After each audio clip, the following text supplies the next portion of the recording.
Here we are. A different world than it was last year, right? A different country than it was last year.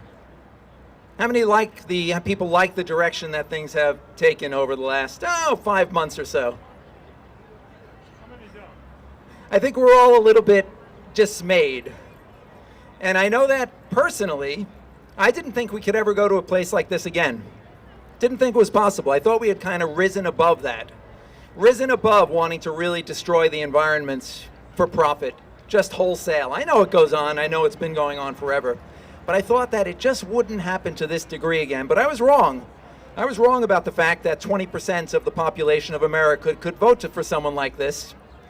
And could vote for someone like this not because they wanted him, all that 20% didn't want him to destroy the environment, but there were a lot of good people who had other concerns, who voted for him for their own reasons, who were misled or just didn't quite think it all the way through.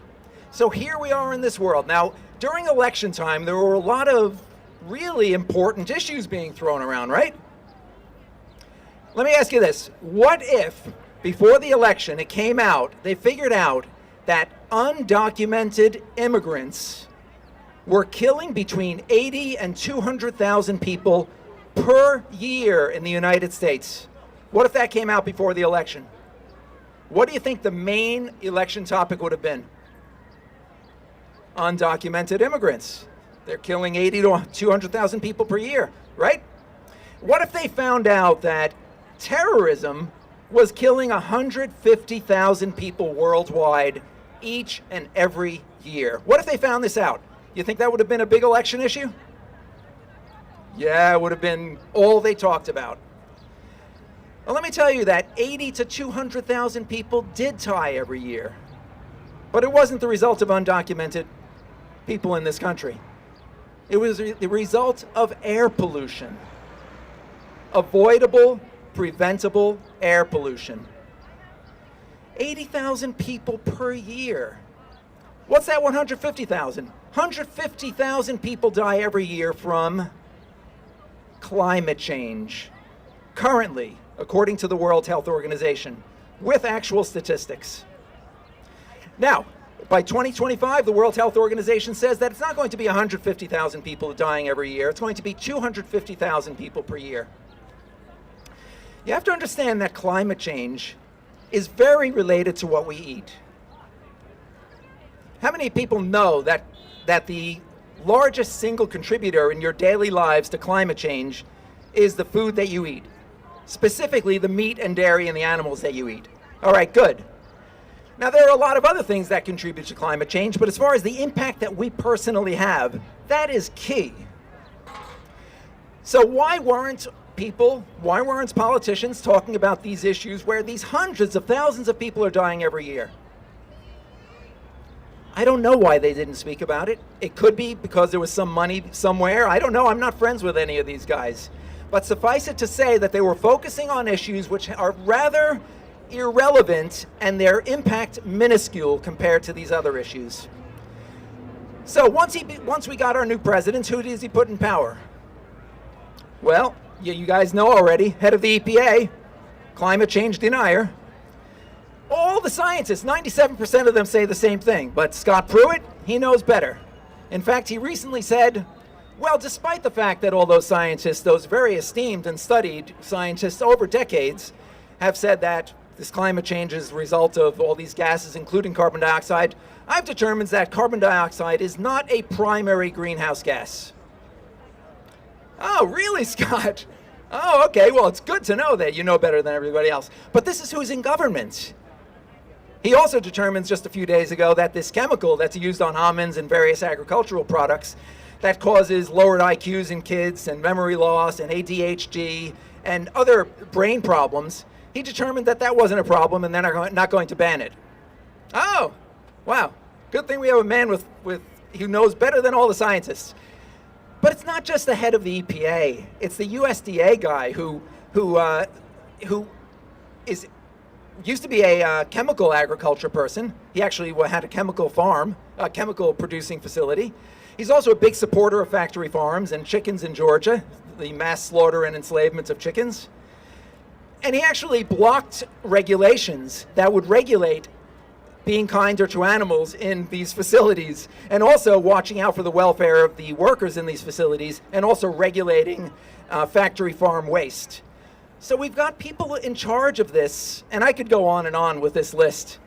All the people in the key portions of government are all people who are blocking environmental protection, against protection of animals of any kind, and for rampant, unblocked profit at the expense of our health and at the expense of our environment.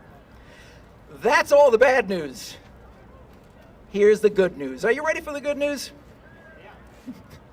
All right, here it is. I think we have, given all of this ridiculous, factless, profit-based stuff that's happening at the top, I think we have an opportunity here that we have never had before, at least during my lifetime. The opportunity comes from having this dark cloud running government. And this is not a partisan speech, by the way. I'm speaking from the perspective of a environmentalist, from the perspective of someone who cares about people's health, and the perspective of someone who cares about animals. This has nothing to do with any party, okay? So Republicans, Democrats, liberals, forget it, all the same to me. Good, bad, it's all, everyone has their interests. This is not partisan. But the fact is, when we have this dark cloud of environmental denial here, the rest of us become empowered. Now, we become empowered because we understand that there's no more waiting for them to do something. Look, I've been doing this work for 27 years. I've been teaching people about the enormous impacts of meat and dairy production on our health, on the environment, the destruction of the rainforest, the climate change, the greatest cause of climate change that we can impact in our daily lives, the impact on biodiversity loss, the impact on world hunger, which millions of people die every year, and we're wasting so much of our food. And I thought any one of these facts, and also the suffering of the animals, you've got your dog and your cat and you love them, and yet you go to lunch and you eat a burger. And I thought any one of these facts are strong enough to move people to just stop eating meat, just like that. It's not the case. People need motivation. Now, how many of you out there are vegan? Okay, how many of you have friends who are environmentalists and are not vegan? A lot, as do I. I'm here to say that that time is over. No environmentalists, people who care about the environments, people who care about the health and welfare of people and animals, no one can now say, well, I'm going to do this environmental work and I'm going to believe these things, but I'm not going to change my diet. That time is over. You know, in the past, they felt okay ignoring because, as I mentioned, the motivation wasn't there. But these same people, would you agree with me that they are irate about Donald Trump being in office? Upset, irate, just stupefied, they can't believe it? Here's the solution. Make America green again. It's that simple. Make America green again. What does that mean? That means that you and I and your friends who are environmentalists have the power to change the world without our leaders. How do we do it? Well, one of the things that we can do, which is the most powerful, is going away from meat and away from dairy.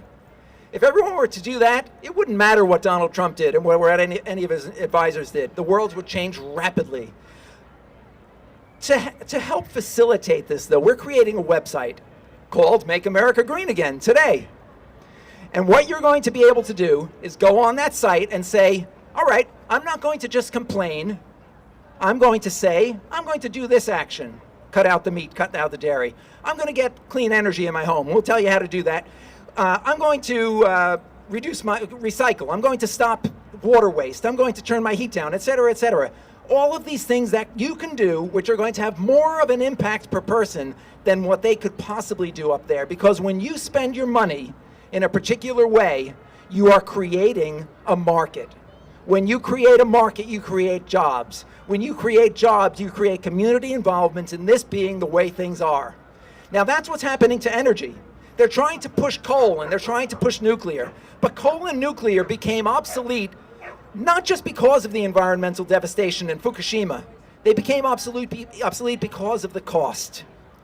When you look at the cost of healthcare associated with coal energy, it is nowhere near as cheap as wind, as solar.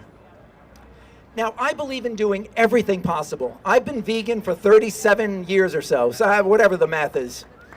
It's been a long time, but I also have solar panels on my home.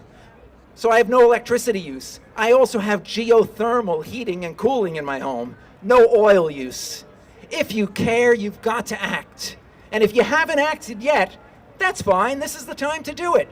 If you have friends that haven't acted yet, that's fine. They have time to do it today. Make America green again today.